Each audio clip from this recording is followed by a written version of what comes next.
What is up? Welcome to the JRLite podcast, where we are half as funny and half as smart. So we are waiting with bated breath for Vermin Supreme's arrival. And he's not here yet. Now, I did talk to his media manager earlier, and we emailed back and forth. Last I checked, he's supposed to be here. I also sent him messages on Twitter. So if y'all hit him on Twitter, make sure that you tell him to get his butt in here. So we're gonna talk for a little bit. I want to talk to Vermin. I really hope that he shows up to this first JRLite podcast, because I want to get into some stuff with him about why libertarian candidates are, not so much looked down on, but they're kind of compartmentalized into this thing where they used to stand for something really awesome. And I kind of feel like everyone who fought for this country to throw off the chains of England was a libertarian. They wanted to be free. And somewhere along the way, through this whole dynamic of this whole Republican and Democrat thing, that whole libertarian idea of freedom and, creating your own world and being free of tyranny in all shapes and sizes, it got lost and it got made into a joke. And I think that that's very unfortunate, because I believe that most of us just want to be free. But I think we allow fear and especially of the unknown to creep in, and we kind of trade it for this feeling of safety, this feeling of security. And there was something that somebody said a long time ago, and I'm trying to remember who said it. They said that if you trade freedom for security, then you deserve neither. And that's a very powerful statement. And think about that in relation to the situation that we're in with this whole thing that's going on in the world. And I can see that side where, the free, these people who are crowing about having their freedoms. And, sometimes I listen to Bo of the Fifth Column, and he explained it in a very succinct way. And when he said that, we have these freedoms, but we also have the other side of that. We have the responsibility to our fellow Americans to do the right thing. When your freedom, it endangers someone else, or you can't do it, you have a responsibility to your fellow man. Mama Yang Gang, you want to come say hi? I know we were just on a live stream, but I'm just talking to the Yang Gang right now. I guess JC Cat says send him the link. All right. Email. Now here we go, Yang Gang. I'm sending Vermin the link. I sent it. It's in his Twitter account. He sent it through email, so I didn't know if you wanted it. Yeah, I don't know how to do that. You want to type this in? Oh, yes. It's HTTPS. I'm not ready. Oh, you know the deal. Hold on, I gotta find it now. All right, so Yang Gang, Vermin is on his way, so make sure that you are sharing this out.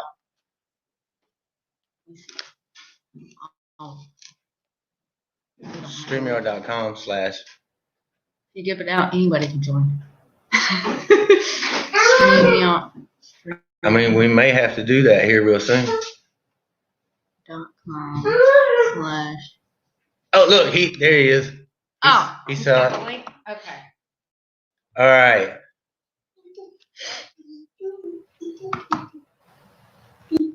Look at it right here. Wow. Now that's a beautiful thing. Can you hear me? Yes, I can, sir. How are you today? I'm doing good. I'm glad you got the link. So we're going to start this over, and we're going to welcome everybody to the JRLite podcast. And today we have an awesome special guest. It's the one and only, the legend himself, Vermin Supreme. Vermin, how are you, brother? Well, hello, everybody. Thank you very much for having me here today. And I am doing quite well here, given the constraints of quarantining, isolation, and all of those things. But no, it's doing well. Yourself? Now, how does that affect you as a libertarian? You know, this whole social distancing and having to stay at home. Where do you fall on that? Well, once again, I personally, I do believe that it behooves us to pay close attention to the advice of the medical professionals and the scientists and the epidemiologists and people who understand what the dealio is, if you will. So I think that's good. So I think it does make sense to maintain social distance and stay at home if you possibly can, if that's feasible for you. I definitely think that the government is also at the same time using this opportunity to once again consolidate its power that the government will always do. Never let a good crisis go to waste, as it were.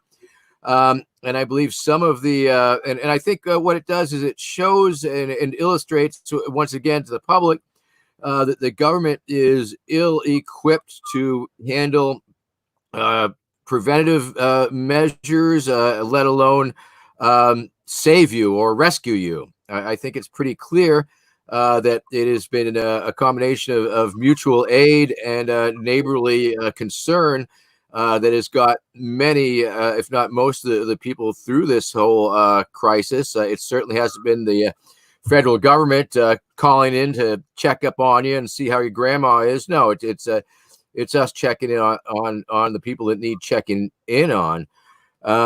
So I think it's definitely, there may be some silver lining in that.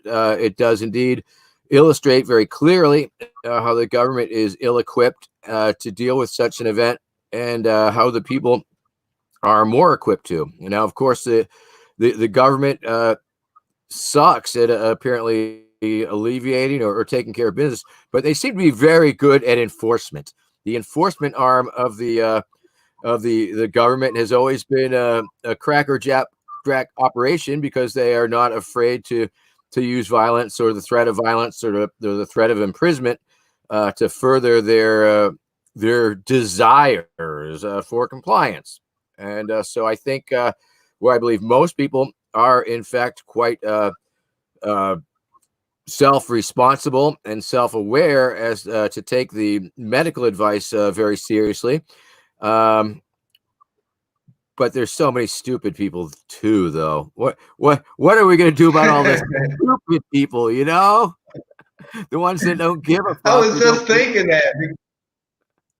You got these people who are going out now, and they're like, taking Donald Trump's advice and trying to use Lysol and everything. I mean, come on, man. How stupid can you be? Yeah, so that is unfortunate, and it does. All that does is give credence, or it gives something for the government to point at, for their overreaching measures, perhaps. These people are so stupid that we have to enforce this, or else all hell's going to break loose, and that's rather unfortunate that is the case. I guess a lot of our beliefs and a lot of our desires seem to be predicated on the fact that people are going to do the right thing. And once again, as a society, how do we enforce, or at least heavily suggest, or at least drive home the point to these people who don't seem quite to get it? And I've always liked to think that education, or simply knowing what is what, enough for people to make informed decisions. But apparently there's so much counter information at this point, and muddying of the waters, and throwing around the idea that it's a hoax of some sort, and that people, it's not real, and people are trying to make up their decisions based on that type of information being thrown into the mix, is unfortunate. And I suppose it's ultimately a problem with the way people have been taught, or what has been taught, or what ideas have been effectively communicated to people on how to think and how to assess various claims, and how to make a sound and realistic judgment based on the best possible information. Whereas there's so much crank information coming out, and I think that makes it hard for people to really understand the severity and the reality of the situation that we're in.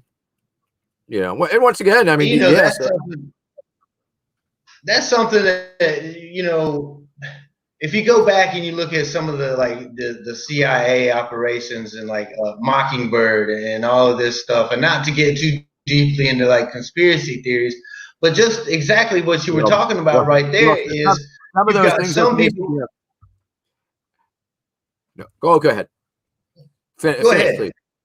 Okay, so you've got this where the media is telling one thing about how the hospitals are being overrun, and then you've got these other media people saying, oh, well, there ain't even anybody at the hospitals, and the whole object behind Mockingbird was to confuse the American people to where they didn't know what to think. And that's kind of where we're at right now. It's like, who do you believe? What do you believe? Because on one hand, they got these people saying this, and then you've got these people saying this. It's like, what the hell do you do? Sure. It seems like that just falls into line with the whole gaslighting scenario. And I guess it comes down to, trusting your sources, and trying to vet your sources, and trying to figure out the consensus decision, the consensus belief on things. But of course, the Mockingbird, the paper clips, I mean, a lot of these conspiracies are certainly are plausible or feasible to a lot of people, simply because of the past history of total giant government conspiracies. I mean, conspiracies that were based in fact and reality. And so that just makes it even harder. I mean, the fact that the government was looking into blowing up buildings in blaming it on Cuba to start a war there, and that certainly fueled the fire for conspiracy theories about 9/11, and gave more credence to it, because because of the facts of the past. And so it just it's very hard to figure out exactly what reality is, but I think that it's safe to say that a fair amount of people are getting sick, and a fair amount of people have died as a result, give or take a few of the questionable figures, maybe. But what do I know? I'm not a medical professional or a scientist. I am not a medical professional or a scientist or a pundit. So I mean, once again, I have my opinions that I've sort of put together from places where we all have probably got them from, Facebook and the Twitter feeds, and reading a couple news articles here and there, or listening to the radio. So once, how do we synthesize what, and I think people tend to come up with their conclusions based on, where they're coming from, and what they want to see sometimes. Vermin, I was talking to the people who were here and that were watching right before you got here, and we were talking about the Libertarian Party. And it seems to me like the people who threw off the chains of England, who were really the patriots that wanted to found this country and start this country away from England, under the chains of tyranny, it seems like they were the libertarians, and like somewhere along the way, like that got lost. Can you speak to that? Well, America's revolutionary impulse, yeah, it's sort of it hasn't become such a beautiful thing as it once was. I mean, that particular revolution was over a small tax on tea, and it ultimately overthrew a government. So I think it just speaks to the success of the dominant culture and the dominant educational system, and people believing that that they are absolutely and totally free, and that the where we are right now is freedom. And it's I'm not sure if that's absolutely true or not. I don't think it is. But it's not always true. I've heard the figure that, you know, sometimes you need like 3.5% of the population on board to start a successful revolution. I could be making that up. I read it in a cartoon on Facebook the other day. But you know, for me, you know, having been an activist for over 30 years and being at all these demonstrations in the street and you know, almost, you know, movement after movement from, you know, from the I mean, when I jumped in, it was from the anti-Vietnam, and that morphed into the anti-nuclear weapons movement, and you know, and then eventually, you know, Occupy, and then Black Lives Matter, and there's always, it seems to be an issue that really strikes people as something not quite right, and it's just so blatantly obvious and so over the top that people come together and form a movement, if you will. And that is always a very that always inspires me, quite frankly, because I know, you know, every time there is one of these movements that popped up, you know, the anti-globalist movement of the early 2000s, or Occupy, or BLM, or you know, the libertarian movement, any of these movements, is that it brings young people together. And I know that, you know, even though they may not be able to solve the immediate issue that they're trying to address, ultimately they are making friends, they are making connections, they are networking with people who they will be continuing to work with on issues for the rest of their life, perhaps, which was because you know, that's what I found happened to me when I was a young person and started attending these events, and I started meeting the people, and there are people still working towards changing things and changing society. And you know, Yang Gang, for example, you know, and a lot of, you know, the Bernie Bros, you know, people who see a societal shortcoming, and they're, you know, they're looking for answers, and they seize on an answer that seems to make sense to them. You know, should everybody health care? Sure. Should everybody have, you know, free money? Yes. And whereas those are serious issues versus they almost are opposed diametrically, in a sense, to the Libertarian Party platform, because the Libertarian Party is predicated on the idea that tax money, that the taxation is indeed collected at the threat of force, and the threat of violence, and the threat of imprisonment. And so the government and the state is using their leverage and their threat of violence and imprisonment to essentially extort people of a third of their income in order to sustain their operations. And as a result, the Libertarian Party, as a rule, they can't wrap their head around projects such as UBI or UMA, Universal Medicare. Yeah. Simply because it's they perceive it to be taking, you know, stealing people's money and then giving it away. It's sort of this redistribution government Ponzi scheme. Now, once again, of course, there are a number of different libertarian schools of thought, and one of our candidates, in fact, has Judge Jim Gray has proposed and is not opposed to a negative income tax, which is indeed an idea that's been being kicked around since Richard Nixon. I think that was one of his innovations, that essentially if you weren't making an income, you would receive a refund on taxes that you never paid in, or something like that. And so that's sort of a more Georgist model, which believes that wealth should be shared from, say, for example, the government owned a piece of land and somebody wanted to make, mine mineral or timber or something, that they would be allowed to do that for the appropriate rental fee, and they were welcome to the what they earned as part of their labor, but they wouldn't be entitled to the whole all of what they made on the raw profits, is sort of my understanding on it. So there are certain libertarian schools of thought that are compatible, or where such a proposal as that can be stretched towards.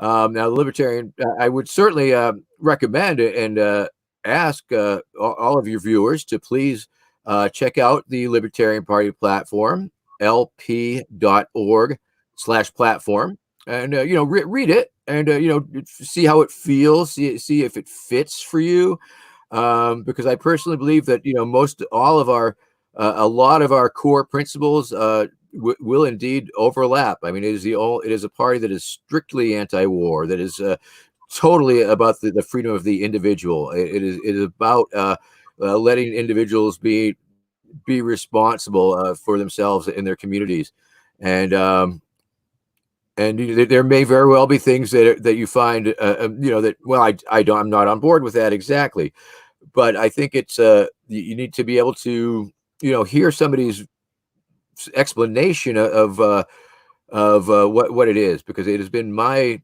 finding in my experience over the years that some of the things that are presented in the Libertarian Party, they seem counterintuitive at first. It's like, wait a minute, that doesn't quite make sense. But then once it is put in the proper context and teased out a little bit and explained, then it does make perfect sense. So why aren't people revolting? Why aren't the people picking up their pitchforks and torches and storming the castle and demanding more democracy and accountability and all of these things? I don't know, because I've certainly been on the street. Vermin, that is great. I had not long ago, I had Adam Kokesh on here, who is also a libertarian candidate, and we had this discussion, and it's almost like I don't know. He was talking about how he reaches more people through his activism, and I kind of got mad at that, because it almost sounded like what he was saying was, I don't believe that I can ever win the presidency of the United States, so I'm just going to try to wake people up. I'll never have the funding, this, that, and the other.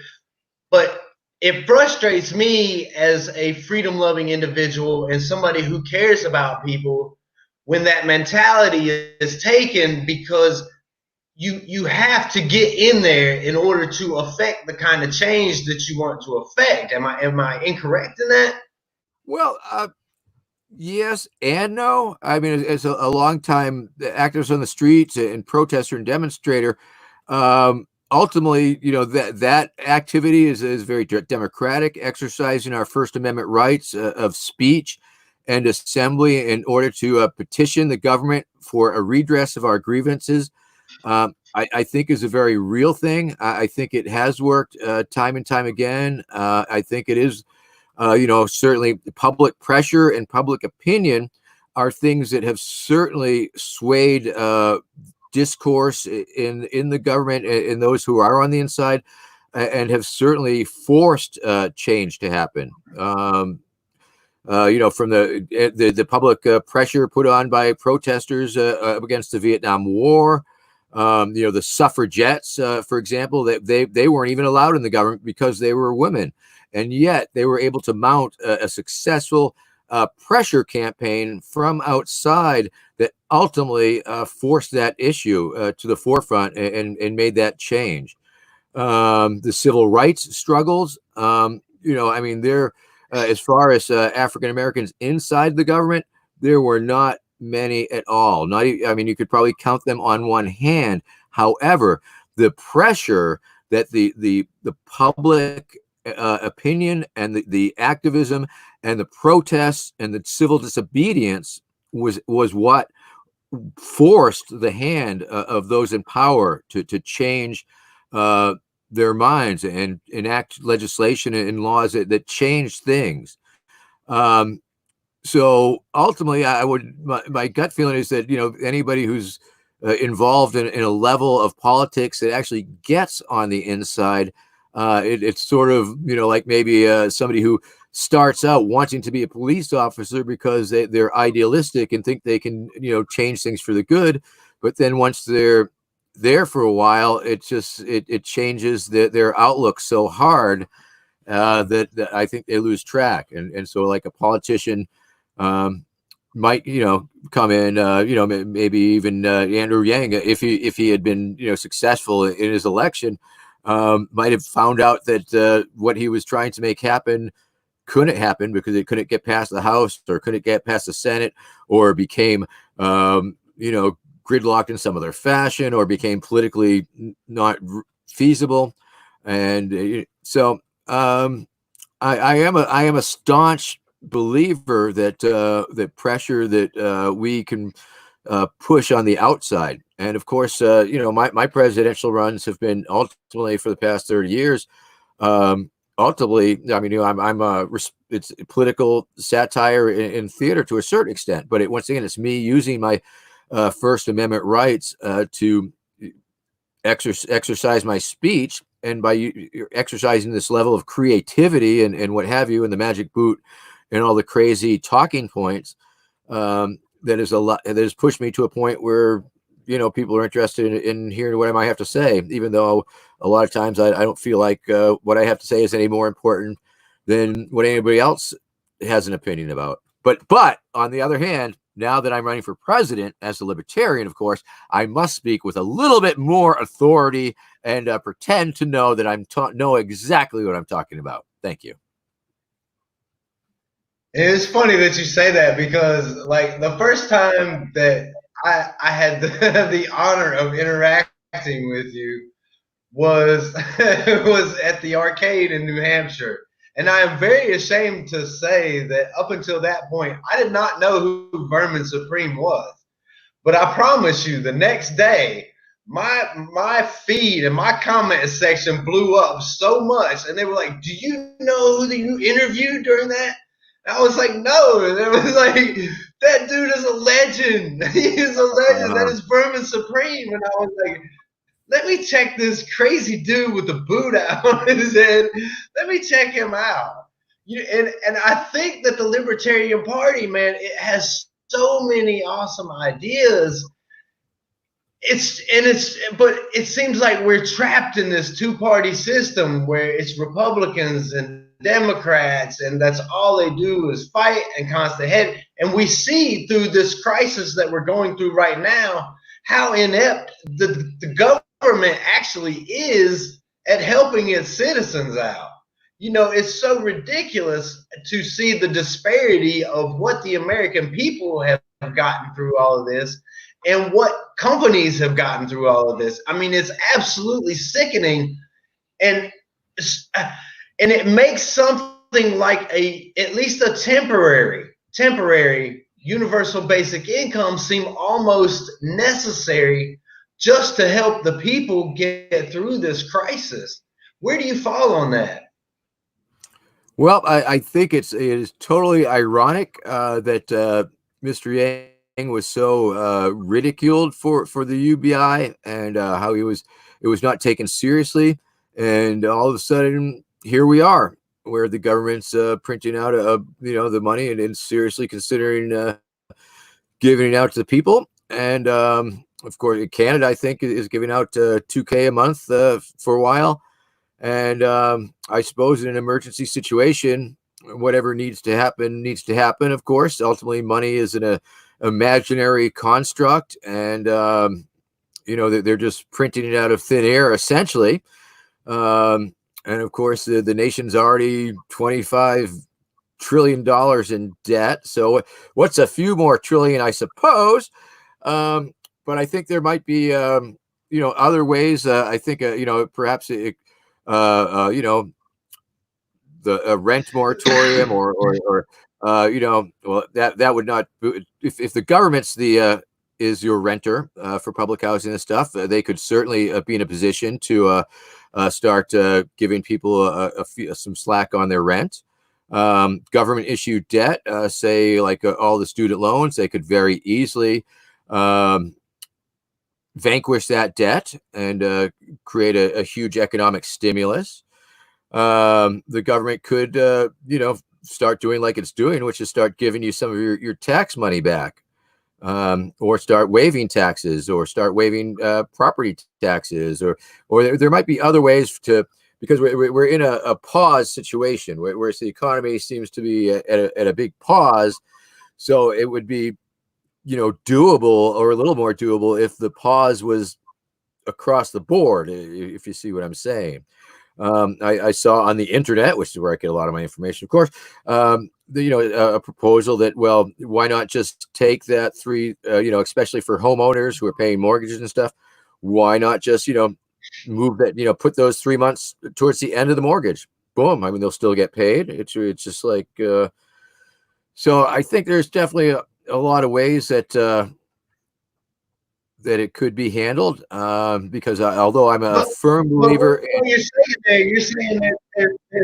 you're saying there's a lot of ways, and every one of those ways, it seems like those ways are just ways that help certain people at certain times, where it seems to me like the best solution that there possibly could be would be to put money directly into everybody's hands.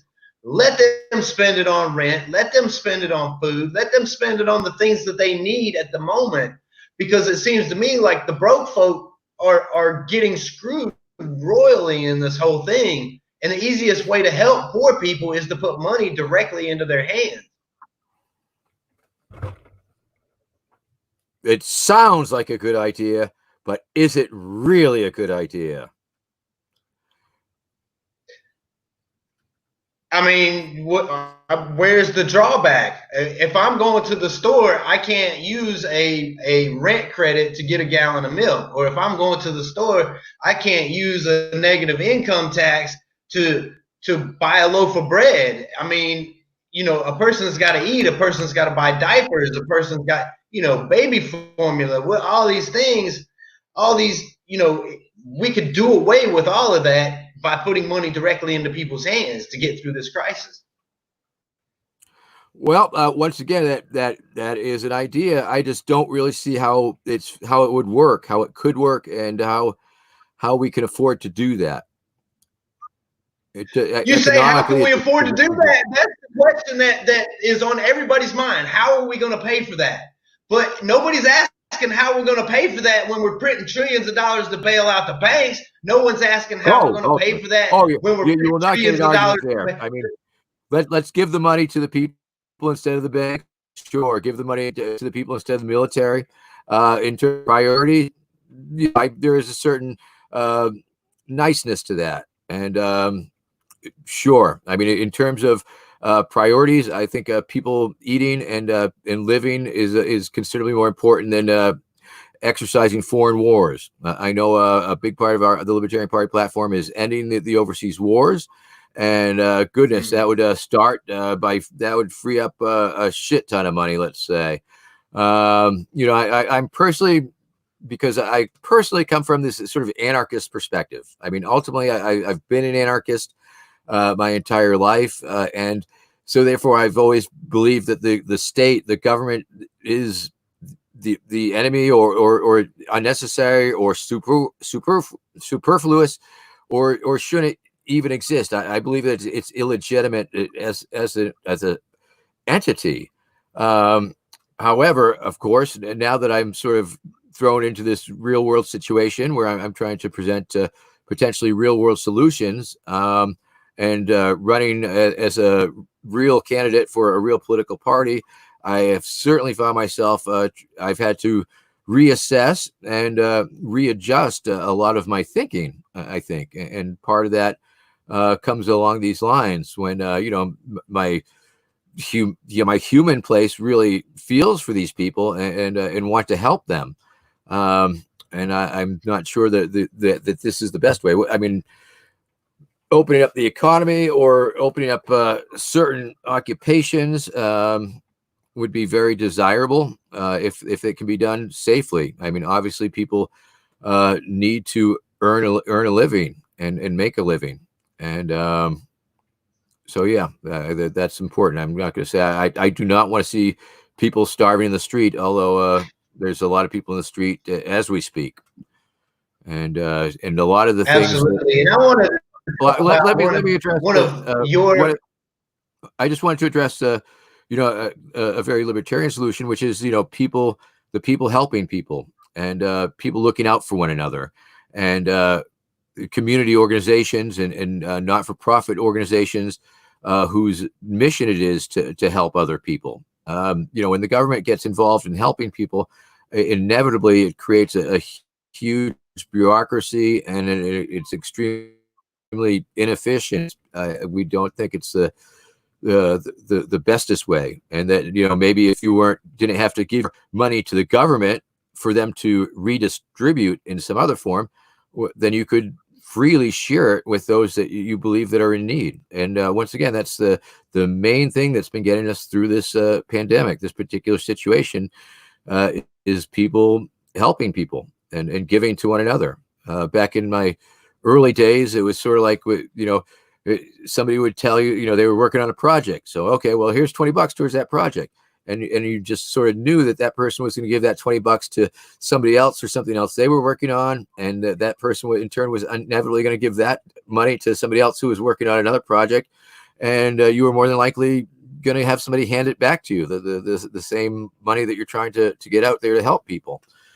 So, I mean, religious institutions, that they need to step up. Community organizations need to step up. And just people really need to step up and make sure that the food banks have food and that people can make their rent one way or another.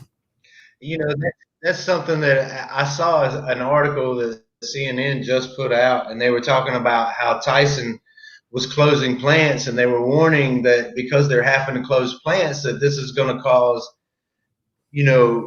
disruption in the supply lines and in food, groceries getting to the grocery store.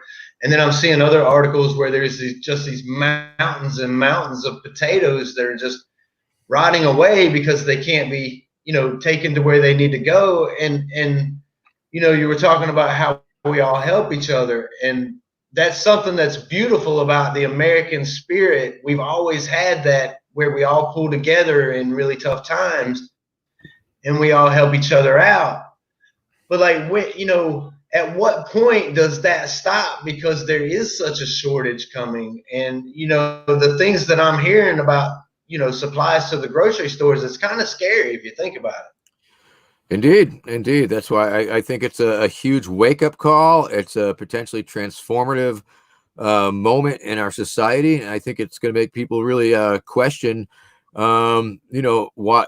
As always, I mean, a lot of people want to know, why are things the way they are? And I think we really need to start asking, why are things the way they are? And why are all these why are big giant mountains of potatoes going to waste and to rot instead of being distributed in some fashion? A lot of the problem seems to be distribution, and I think it's also the economics of scale, and just the way that the society itself is consolidated itself. I hate to be one of those old geezers who's goes back to the olden days, but I will, and I'll just point out that in my little town, there's all these little sections, these neighborhoods and towns that used to all be more or less self-contained before everybody started traveling every which way.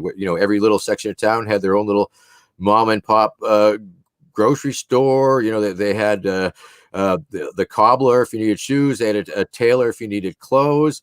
People were craftsmen back in the day, where they would be creating their own furniture and things that they needed. and they would be growing a good part of their own food. And in those situations, the little these little micro communities or societies were more or less self-contained, or if they had surplus, they would trade with their neighbors and neighboring communities. And there wasn't this huge distribution factor involved, because things weren't being moved, across the country this way and that way. So I think a lot, it's hard to see how anarchism, self-organization, and the helping one another, and you have your Food Not Bombs groups that are out there feeding people in the streets. You have the Libertarian Party of Ohio has a food program set up to feed the darn in school. You have like millions and millions of just individual acts of people doing this type of things. You have the all these larger nonprofits doing these things. And so I always wondered, and I always was always concerned, how do we scale these more grassroots activities into a larger scale? And I don't think that's necessarily possible. So we need to sort of decentralize or scale down the centralized systems to a point where we could be more efficient in helping one another. So I'll throw that out there. Once again, I think it's gotten to a point where we're really looking around ourselves right now, and we're like, what the hell are we doing, man? Like, we are not self-sufficient in any way, shape, or form anymore. And I think that there's going to be a lot more gardens planted this springtime than have been in previous years. Absolutely. But I wanted to get into. Go ahead. Oh, and I was just going to say, and people will probably be learning more, about canning and raising chickens and things of that nature. Raising hogs, I guess, or llamas, or I don't know. It's a very, like I say, it could be a transformative moment for a lot of people. It could be for society at large. I mean, obviously, the way that things were going before this whole event maybe weren't going so well, arguably. Maybe they were a little priorities were a little messed up, and things, and now people are like, well, maybe hey, I can learn at home. You mean I don't have to go into super debt to take college courses? I don't have to travel 2 hours to my job that I can be doing from home. There's just a lot of things going on. There's a lot of moving things happening right now that we might be able to change things up. Fingers crossed. I want to ask. At what moment in time did you just like wake up one day and were like, you know what? Fuck this shit. I'm going to put a boot on my head and I'm just going to start preaching the gospel of Vermin Supreme. Tell me about that. Well, it didn't happen all at the same time. I can tell you that. My political awakening happened. I was living in Baltimore for quite a while because rent was cheap, and it had a great art scene and a great original music scene. And I was doing bookings and promotions for a couple nightclubs, and that's where I initially became Vermin Supreme. And originally it was all club owners and booking agents were Vermin, and I was the Vermin Supreme, and all that. But doing that particular job, it got me knowing a lot of the people and meeting the people. And so as I was starting to burn out on Baltimore, before I totally burned out on it, I was just looking for something to do. And I decided that I would run for mayor of Baltimore. And so I made that declaration while I was drinking beer at some bar one night. And that was that. I didn't think too much about it. And then I really burnt out on Baltimore. But it was at the same time that the global peace march for nuclear disarmament rolled through town. It was a march of people that came from LA that were on their way to DC, and they just appeared in Baltimore one day. And when I saw this, I was so impressed. There was 5,000 people on board. They had like all this mechanical equipment moving the march down the road, semi-trailers hauling their tents and belongings and kitchen trailers and kitchen prep trailers and porta potty trailers and water trailers and school buses that was functioned as actual schools. I mean, this place had its own zip code. It was an amazing thing to see this many people mobile, walking down the road for a political purpose. And that's what really woke me up as to the possibilities. And so then there was a spin-off group, a smaller group called Seeds of Peace. And they had a porta potty truck, a kitchen truck, a water truck, and some other things to haul it with.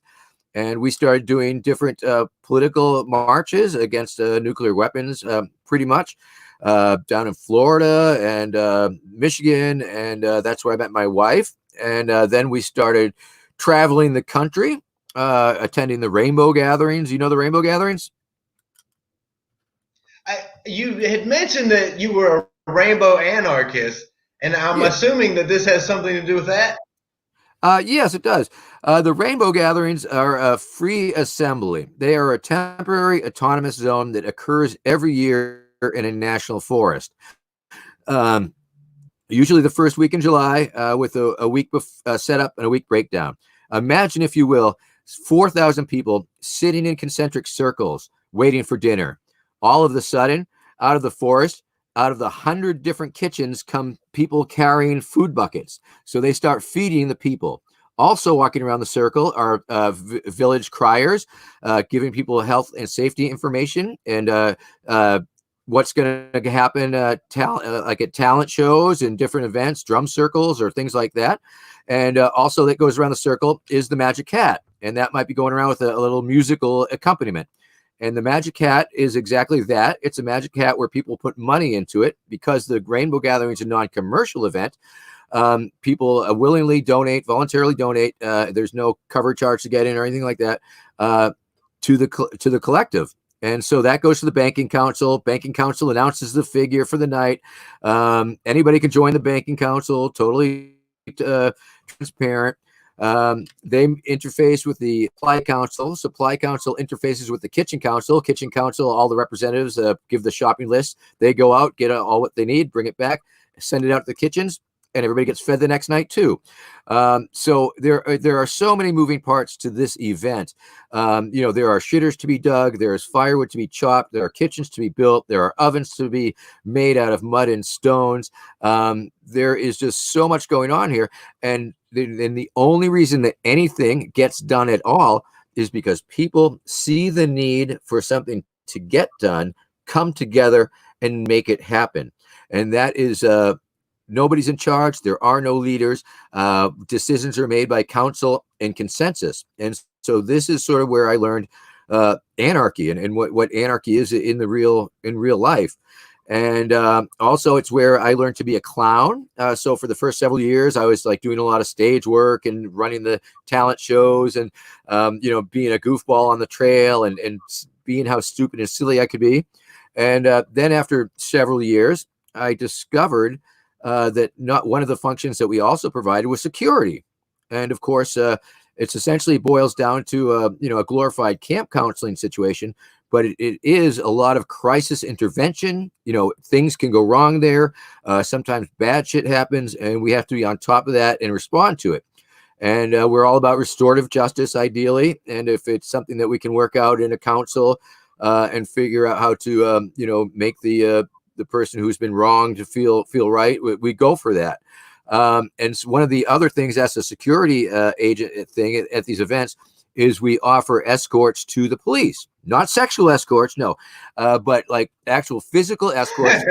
And so we walk with the cops, it's sort of cop block essentially. And so early on, I found myself, spending an 8-hour shift walking with like 10 cops from all these different states around the gathering. And so I was able to bring my humor and my clowning into that situation. I could make fun of the cops, have fun with the cops while propagandizing the cops and trying to contextualize and make them understand what they were seeing in the way I wanted them to see it, and keep them out of trouble and keep the hippies out of their face and them out of the hippies' face and all that shit. And so that's where I picked up that skill. And I was able to bring that skill out into the political demonstrations. because, of course, I was also doing political demonstrations at the Nevada nuclear test site and this type of thing. And so I was able to use my clowning and my peacekeeping skills from these peaceful situations on the streets, and sort of become this force for good in a way, and being able to de-escalate very tense situations out in protest world. If you're at a protest, a lot of times you're going to see a police line, and you'll see the protesters, and there's this space between them, and it's essentially a no person's zone. And it's a vacuum, and anything could happen there. And sometimes it does. It's just a matter of time. A cop could take a cheap shot with pepper spray, or a protester could, rush a cop or something stupid, and things could start to get out of control. And so I found as an individual that I could simply walk into that space and essentially take it over, to own that space by using my bullhorn and a calm voice, and telling jokes and giving out safety information to the crowd to help them avoid panic, just sort of things like, walk, don't run, what to expect if they're pepper sprayed, and how to deal with it. And then I would also read riot control manuals to the cops that I would choose different sections of to let them know what I expected professionally from them. Things along the lines of, it is always best to let a crowd disperse on its by itself, and reaffirming our rights to assemble, and rehumanizing the protesters in the cops' eyes, and the cops in the protesters' eyes. And by doing that, I've been able to help facilitate First Amendment demonstrations and lessen the risk of violence. And of course, during all these times, I was also, pretending that I was running for office. And also during this whole journey, I started to go attending the New Hampshire primary. It's the first in the nation presidential primary. So it's really overly important. It's a small state. It has but after the Iowa caucus, candidate shows up there. Every candidate has a campaign headquarters. They have campaign staff. They have campaign events. They have campaign buses. They're bouncing around the state. And I discovered that if I could interact with them and ask them stupid questions about weather control or whatever, that I could get media. And so that's how I sort of started becoming famous as a person running for office. And so I was up there as early as 1992. The boot actually came to me in about 1991, I think it was. And I was at a rainbow gathering, and it was a rainy day, and I had a pair of galoshes, and I put one on my foot, and then on a whim, I put it on my head. And then the next thing I knew, I had superpowers. So, yeah, that's it. Wow. That is such a fascinating story. I mean, just to hear the evolution, because I listened to your story, and I followed Adam Kokesh for a great number of years, and like, dude is like the polar opposite. You're talking about, you're interacting, and you're the peacemaker, and you're influencing things. And then I see him, and he's like he's all in their faces, and he's like reading them the riot act. But it just goes to show that you're both fighting for the same thing, the same ideal for people to be free, but you're coming at it from like polar opposite directions. So that leads me to this question. Okay, you've got the Libertarian what is it, the primaries, so to speak, coming up? We've been, the Libertarians have had a couple primaries in a couple of states. However, they're not binding. The ultimately, in the past, the way it has worked is during the national convention, the nominating convention, the delegates will decide who the nominee is, and they have to reach 50% plus one to make a decision. And sometimes that might take several ballots. And it's definitely more like an actual political convention. Unfortunately, due to the current circumstances, it may be postponed, or it may not happen at all, and in which case the Libertarian National Committee would be able to decide who the nominee was. So, you know, it could happen of any of those ways. But it's been a lot of fun. You know, the past year or two, I've been going to all these, you know, conventions and debating. And I will say this. Let me plug the movie. Who is Vermin Supreme? An Outsider Odyssey. It's a documentary that was made in 2014, and it's a great documentary. Costs a few bucks. It's on Vimeo, and it definitely covers a lot of my my work, from the Rainbow Gatherings to the Riot World and beyond. So I just wanted to put that out there. Yeah, absolutely. And we will definitely, as soon as this finishes uploading, we'll leave a link to that in the description so that everybody can get to that. I mean, I'm just sitting here listening to you. You know, I'm a party kid from back in the day, and you're talking about the Rainbow Gathering, and then I hear about Burning Man and these different events, and I'm definitely putting that one on my list of things to go to before I die, because that sounds like just an incredible time. It's an amazing thing. I mean, it operates on a lot of levels. A lot of everybody experiences it in a different way. And of course, it is an anti-authoritarian event in nature. Over the years, the National Forest Service has spent up to $1 million for an incident command team, which is a law enforcement organization specifically designed to be like a task force against the Rainbow Gathering. They go there, they set up illegal checkpoints and roadblocks sometimes. Sometimes they they shake people down, they arrest people. They'll write out tickets for nudity, or for having your dog, or for having cannabis, or any of these things. Over the years, that the U.S. government has tried to enforce different permit restrictions. One time they said you couldn't gather on a national forest with more than 75 people without a permit. We fought that one, I think, up to the Supreme Court, along with the Boy Scouts. They joined us in that. And so some years it's been a legal gathering, and other years it's been actually an illegal gathering, and ultimately making it one of the largest actions of civil disobedience going on at that time.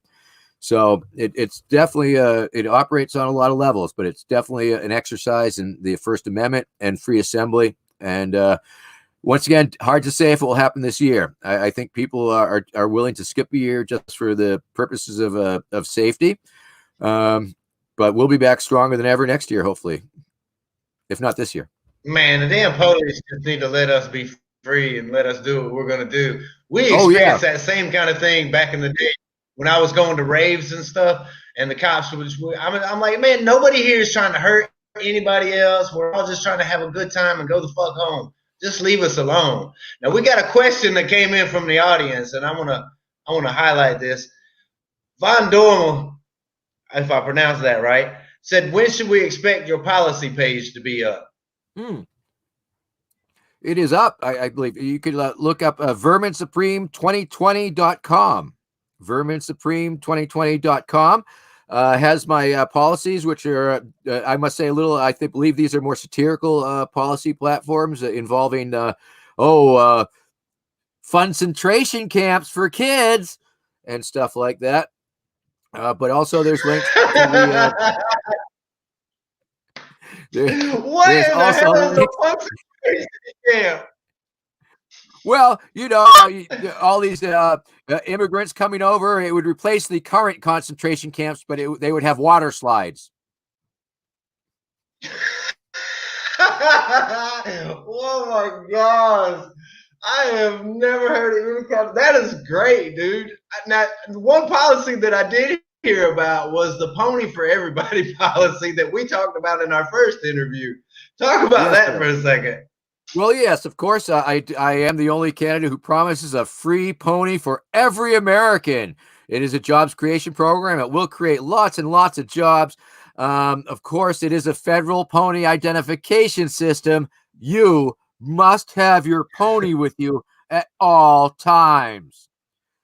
And so, like many of my platform planks, it's not real. Thank you. Yeah, but they're such great ideas. I mean, that would definitely create a lot of pony shit laying around the Oh yeah, sidewalk, yeah. which would definitely create Oh, jobs. for sure. And Is that like your compost idea? that. You compost that. You get you re-up your soil. You got your victory gardens. You won't even need a supermarket because the pony poop's going to be so great for the ground. Let me tell you. And of course, let's So is see. that like your idea of like a federal jobs guarantee? In a sense, yes. If you are unemployed, you will be conscripted into the Pony Poop Collection Corps of America. Absolutely. That is great. That is better than anything that Bernie Sanders is putting out, man. I'm just going to be honest with you. And of course, the Well, mandatory Vermin, I want to thank you so much for being here. This has been an awesome conversation. I know we went over, I said 30 minutes, but you are just so fascinating. And I think that your message is so important to get out there for people to see, because we all do need to be a little bit more free Oh, in this it's country. totally fine. And let me assure you that libertarians do want everybody to be able to earn a living. They want everybody to be able to make the money they need to get by. And we believe that the government is getting in the way of that. And if the government was not in the way of you earning your living, that you wouldn't need any subsidies like that. So I want to assure you that. And also, I want to assure you that the libertarians, are not diametrically opposed to universal health care. We just don't believe the government should be involved in it. So those are just considerations. And certainly check out my movie, Who is Vermin Supreme? Go to my website, verminsupreme2020.com, and check out the LP platform itself, lp.org/platform. And thank you very And much we for will having me. definitely leave all the links to those in the description as soon as this finishes uploading. Vermin, thank you so much for being here. I appreciate it so much. And I want you to make sure that you stay away from that damn Rona out there. I'm doing my best. Doing my best. Yeah. Everybody be safe. Wash your hands, brush your teeth, and pay close attention to what the medical professionals and scientific community tell you to do. All right. Because they're not forcing you to do it. They're just telling you what you should do. So thank you very much. Loving you all. Peace out. Check up on your neighbors and make sure all your kin are okay. Take care. Peace. Absolutely, Vermin. Peace out, brother. Thank you so much.